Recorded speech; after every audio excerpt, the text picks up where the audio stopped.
One glass. That's all it takes to give a healthy flowering plant the final push it needs to start producing more blooms. And I'm not talking about an expensive bloom booster or some complicated fertilizer schedule. I'm talking about one plain glass of a simple household solution that can make a surprising difference when you use it the right way. If you've ever had a plant that looks incredibly healthy, green leaves, strong stems, plenty of growth, but somehow refuses to flower, you know how frustrating that is. You water it, you feed it, you give it sunlight, and still almost no flowers.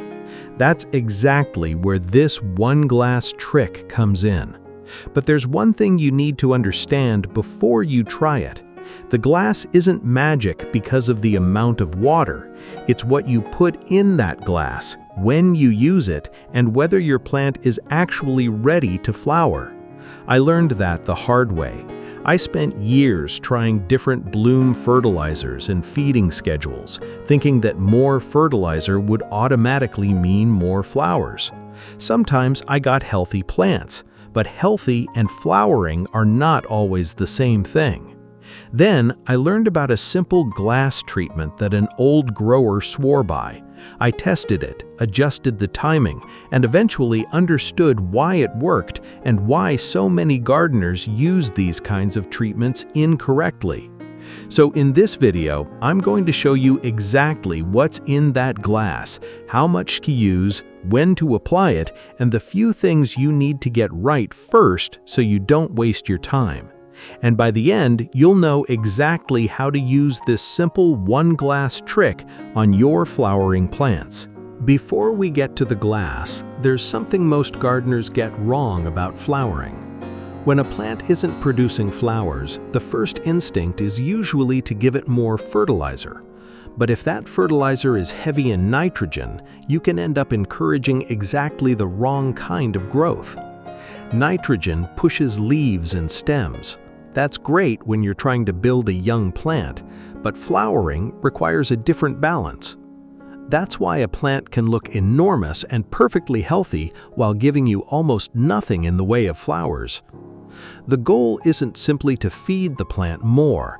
The goal is to give the plant the conditions that tell it it's time to reproduce. And there are 4 things that can make a big difference. First, don't overdo nitrogen. During active growth, a balanced or phosphorus-potassium-focused feed at a diluted strength can be more appropriate than constantly pushing leafy growth. Second, pay attention to darkness. Many flowering plants need a genuine period of uninterrupted darkness to form buds properly. Even a porch light or strong light coming through a window can interfere with the natural cycle of some plants. Third, don't automatically repot a plant just because the roots have filled the pot. Some flowering plants actually perform well when their roots are comfortably snug. And fourth, temperature matters. Many plants experience a natural difference between daytime and nighttime temperatures, and that change can be another signal that helps regulate flowering. These aren't 4 separate magic tricks, they're signals working together.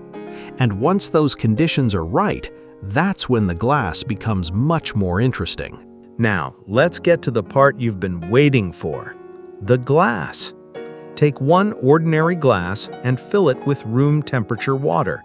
Then add half a teaspoon of Epsom salt and stir until it's completely dissolved. That's it. You're using a very simple mixture containing magnesium and sulfur, 2 nutrients involved in important plant processes. But here's the part that makes the difference. Don't treat this like something you pour onto the plant every single day. Use the glass once a week around the time of your normal watering schedule. Pour it slowly around the base of the plant and avoid getting the solution all over the leaves. And remember, the goal isn't to drown the plant in more and more of this mixture. The goal is a small, consistent application when the plant is already healthy and actively growing.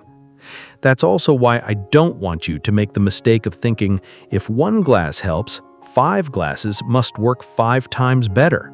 They won't. More isn't automatically better.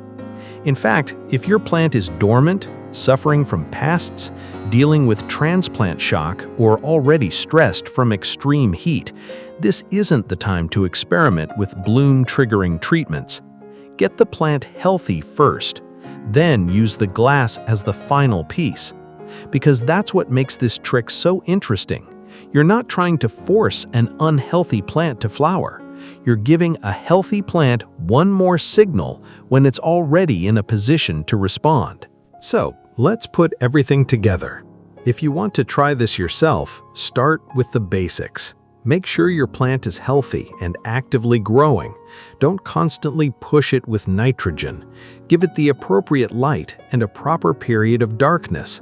Don't rush to repot it simply because the roots look snug.